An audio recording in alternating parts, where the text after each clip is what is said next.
तीनों पग चलाई सुनही बीनु काना और बीनु कर करम करही दीना।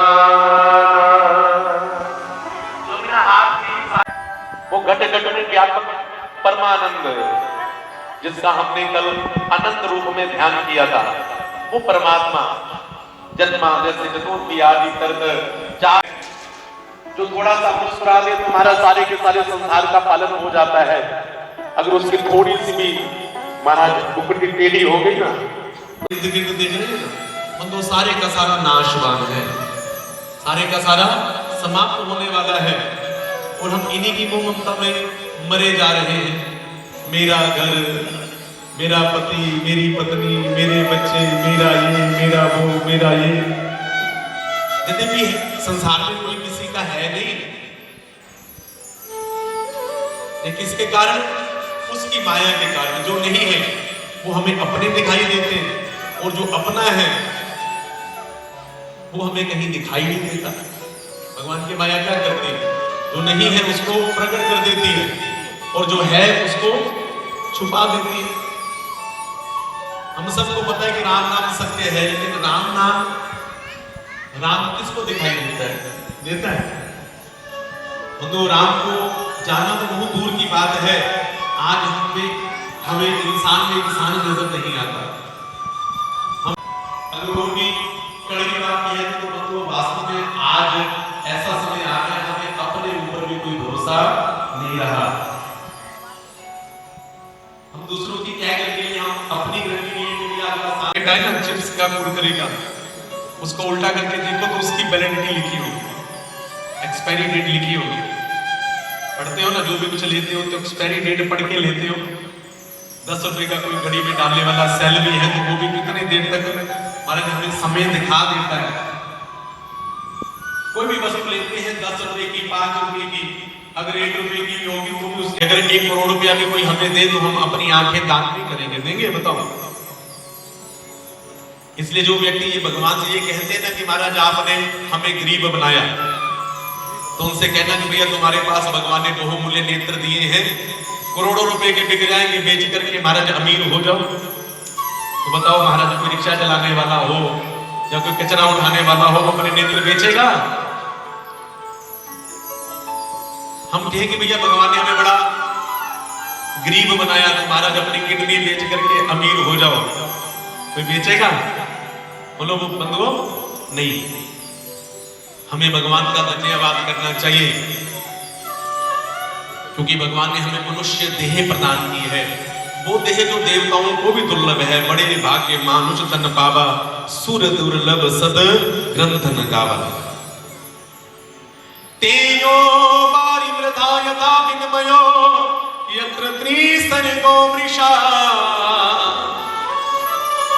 जैसे कभी कभी हम चल रहे होते हैं तो सूर्य नारायण भगवान की रश्मियां पड़ती हैं पेड़ के ऊपर, पेड़ के पत्तों के नीचे।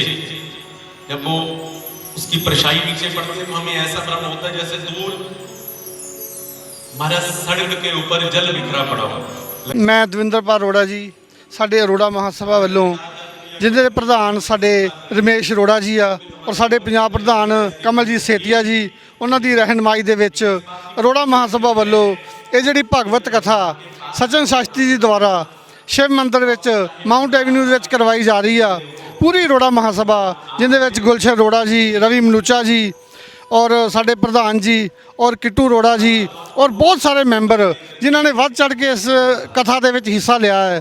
और साडे दीपक मेहंदी रत्ता जी ਜਿਹੜੇ कि साडे मुख जजमान आ, उन्हों की पूरी फैमिली, चिंतन जी और उन्होंने बहू रानी और उन्होंने मतलब जो भी है बच्चे सारे इस कथा को सरवण कर रहे हैं और बहुत ही मज़ा आ रहा है।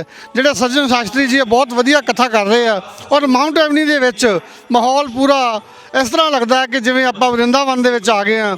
बाकी ਜਿਹੜੇ ਵਰਿੰਦਾਵਨ तो भी संत आए हुए हैं, वृंदावन तो भी आए हैं, बद्रीनाथ तो भी आए हैं, वो बहुत ही वधिया मतलब अपने प्रवचन कर रहे हैं। सज्जन शास्त्री द्वारा जी ये कथा हो रही है ਉਹ ਬਹੁਤ ਹੀ ਵਧੀਆ ਕਥਾ ਹੈ। ਔਰ ਮੇਰੇ ਹਿਸਾਬ ਨਾਲ ਜੋ ਵੀ ਹੁਸ਼ਿਆਰਪੁਰ ਵਾਸੀਆਂ ਨੂੰ ਮੈਂ ਬੇਨਤੀ ਕਰਦਾ ਕਿ ਵੱਧ ਤੋਂ ਵੱਧ ਜਣੇ ਆਓ ਔਰ ਕਥਾ ਨੂੰ ਸਰਵਣ ਕਰਕੇ ਆਪਣੇ ਜੀਵਨ ਨੂੰ ਸਫਲ ਬਣਾਓ। ਅਰੋੜਾ ਮਹਾਸਭਾ ਰਜਿਸਟਰਡ ਹੁਸ਼ਿਆਰਪੁਰ ਦੇ ਵੱਲੋਂ ਅੱਜ ਸ਼੍ਰੀਮਦ ਭਾਗਵਤ ਕਥਾ ਸਚਿਨ ਸ਼ਾਸਤਰੀ ਜੀ ਵੱਲੋਂ ਕਰਵਾਈ ਜਾ ਰਹੀ ਹੈ ਹੋ ਰਹੀ ਹੈ। ਬੜੇ ਹੀ ਪਿਆਰ ਤੇ ਸ਼ਰਧਾ ਦੇ ਨਾਲ ਸਚਿਨ ਸ਼ਾਸਤਰੀ ਜੀ ਇਹ ਕਥਾ ਦਾ ਕਰ ਰਹੇ ਨੇ।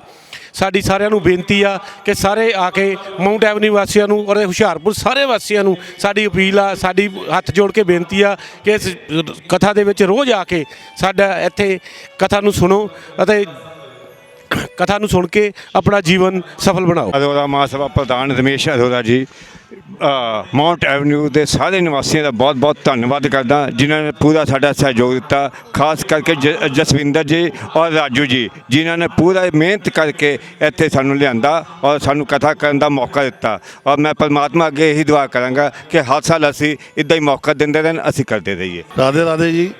सभी शहरवासियों को बेनती की जाती है कि शिव मंदिर माउंट एवेन्यू में श्रीमती भागवत कथा का आज दूसरा दिन चल रहा है। हम सभी अरोड़ा महासभा की ओर से जी कथा कराई जा रही है। हम सभी के बेनती करते हैं कि आप सभी टाइम से आए। इसका समय है 5 से लेकर 9 बजे तक। उसके बाद रोज़ भंडारा होता है। तो सभी को हम बेनती कर रहे हैं कि सभी शहरवासी जरूर इसमें पधारें। धन्यवाद। राधे राधे। ਅੱਜ ਅਸੀਂ ਇੱਥੇ ਸ਼ਿਵ ਮੰਦਰ ਮਾਊਂਟ ਐਵਨਿਊ ਦੇ ਵਿੱਚ ਖੜੇ ਹਾਂ, ਜਿੱਥੇ ਅਰੋੜਾ ਮਹਾਸਭਾ ਜ਼ਿਲ੍ਹਾ ਹੁਸ਼ਿਆਰਪੁਰ ਪੰਜਾਬ ਵੱਲੋਂ ਸ਼੍ਰੀਮਦ ਭਾਗਵਤ ਕਥਾ ਕਰਵਾਈ ਜਾ ਰਹੀ ਹੈ। 6 ਤਰੀਕ ਨੂੰ ਇੱਥੇ ਕਲਸ਼ ਯਾਤਰਾ ਸੀ ਔਰ 7 ਮਾਰਚ ਤੋਂ 13 ਮਾਰਚ ਤੱਕ ਇਹ ਕਥਾ ਹੋਣ ਜਾ ਰਹੀ ਹੈ। ਇਹਦਾ ਸਮੇਂ ਸ਼ਾਮ ਨੂੰ 5 ਵਜੇ ਤੋਂ 9 ਵਜੇ ਤੱਕ ਆ। ਮਾਊਂਟ ਐਵਨਿਊ ਦੇ ਇਸ ਮੰਦਰ ਦੇ ਪ੍ਰਧਾਨ ਮੇਰੇ ਨਾਲ ਰਾਜੂ ਜੀ ਖੜੇ ਆ, ਇਸ ਏਰੀਏ ਦੇ ਕੌਂਸਲਰ ਜਸਵਿੰਦਰ ਜੀ ਖੜੇ ਆ, ਰਮੇਸ਼ ਅਰੋੜਾ ਜੀ ਜ਼ਿਲ੍ਹਾ ਪ੍ਰਧਾਨ ਜੀ ਖੜੇ ਆ, ਅਰੋੜਾ ਮਹਾਸਭਾ ਦੇ ਦਵਿੰਦਰ ਅਰੋੜਾ ਜੀ, ਗੁਲਸ਼ਨ ਅਰੋੜਾ ਜੀ, ਰਵੀ ਮਨੋਚਾ ਜੀ, ਹੋਰ ਵੀ ਮੇਰੇ ਬਹੁਤ ਸਾਰੇ ਸਾਥੀ ਮੇਰੇ ਨਾਲ ਖੜੇ ਆ।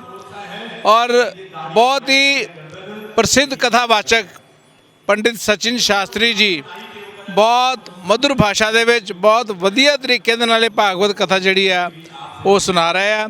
ਮੈਂ ਸਾਰੇ ਹੁਸ਼ਿਆਰਪੁਰ ਨਿਵਾਸੀਆਂ ਨੂੰ ਬੇਨਤੀ ਕਰਾਂਗਾ कि प्रतिदिन सायं 5 बजे तो लैके 9 बजे तक इस कथा च आके अपनी हाजिरी लगवाओ और प्रभु का गुणगान करो। और उस तो बाद प्रतिदिन लंगर प्रसाद भी सारी संगत वास्ते खुला भंडारा भी लग्या। मैं सब नूं एक बार फिर हाथ जोड़ के बेनती करदा हाँ कि इस भोले बाबा के पवित्र मंदिर दे विच जो भागवत कथा हो रही है उस दे विच सम्मिलित होकर पुण्य दे भागी बनो। जय श्री राधे, जय श्री श्याम। वन बिहारी लाल की जय। कहा है निर्मल मन। यहाँ पर आप बैठे हो ना, यहाँ पर बैठे हो तो हमारे यहाँ बैठने के लिए जो व्यवस्था बनाई गई है ना शिव मंदिर माउंट एवेन्यू की ओर से, हमारे मोहन लाल जी एक बार इनके लिए भी ताली बजाइए महाराज। इस कथा में इन्होंने इतनी मेहनत की है, हम इनका ऋण नहीं दे सकते। 3-4 दिनों से देख रहा हूँ कि महाराज बहुत सेवा करे और जो गद्दे बिछाने की सेवा, चद्र बिछाने की सेवा, आपसे कहते हैं, आपसे शिव मंदिर प्रबंधक कमेटी कहती है महाराज बैठो बैठो कथा सुनो, तो आप में से कोई बैठता? बताओ आप क्या कहते कि महाराज पहले गद्दे बिछाओ, पहले चद्र बिछाओ, यहाँ से भैया जो गंदगी है उसको हटाओ तभी बैठोगे। हम पानी पीते हैं ना तो मंदिरों में गुरुद्वारों में हम सबका दायित्व बनता है कि महाराज जो हमने गिलास लिया ना पानी पिया, पानी पियो, मना नहीं है, लेकिन उस गिलास को उठा करके डस्टबिन में डालना हमारा धर्म है। अगर हम वहीं पर गंद डाल करके चले गए तो हम कहाँ गंद डाल रहे हो? भगवान के घर। इसलिए कोशिश किया करो जिस बर्तन में हमने भोजन भी किया है उसको भी अपने हाथ से ही साफ करके जाओ तो ज्यादा अच्छा है। व्यवस्था बन जाती है, सारा कुछ जल इत्यादि की व्यवस्था है जी, व्यवस्था है। और हम वहां बैठते हैं तो हमें अच्छा लगता है। आप बताओ दोस्तों, जब हम इंसान होकर के गंदे स्थान पर बैठना पसंद नहीं करते तो बताओ कि भगवान भी क्या गंदे स्थान पर बैठेंगे? भगवान कहते हैं अरे भैया तुम्हारे हृदय में तो मत्सरता बड़ी बड़ी है, तुम्हारे अंदर तो जेलस है, जेलस की गंदगी है, तुम्हारे हृदय में तो लोभ की गंदगी है, इससे मुझे क्या मिलेगा, इसका फायदा मैं क्यों करूं? बहुत सी ऐसी बातें हैं। फिर भगवान जब वो देखते हैं तो भगवान वहां नहीं बैठते हैं। भविष्य जी भगवान के पास आए, भगवान ने परिचय पूछा तो कहा कि महाराज मैं रावण का भाई हूं। सबसे पहले भगवान से कहा कि प्रभु मैं रावण का भाई हूं, अपनी जाति बताई कि मैं राक्षस हूं, आपके शत्रु का। लेकिन फिर भी राम भगवान ने उसको अपना लिया। क्यों अपनाया? क्योंकि राम जी की धारणा है निर्मल मन जन सोहि पावा, मोहे कपट चल शीघ्र न भावा। और आप जैसे भक्तों के लिए भगवान ने बहुत सुंदर बात कही है सुंदरकांड में। कौन कौन सुंदरकांड पढ़ता है? हमारी सारी बहनें सुंदरकांड पढ़ती है ना मंगलवार। हाथ उठाओ। उसमें एक चुपाई आती है ना, सन्मुख होई, अरे बोलो ना, जीव मोहि जबहि जन्म कोटि अग नासहि तबहि। अब ये बताओ कि बात कौन कह रहा है? ये भगवान खुद कह रहे हैं बात कि सन्मुख होई जीव मोहि जबहि। तो आप कहां बैठे हो? बोलो, भगवान के सम्मुख बैठे हो या नहीं बैठे? एक बार भगवान श्री कृष्ण मां यशोदा के साथ यमुना जी में दीपदान करने के लिए गए। ये सुनी होगी कथा आपने, दीपदान करने।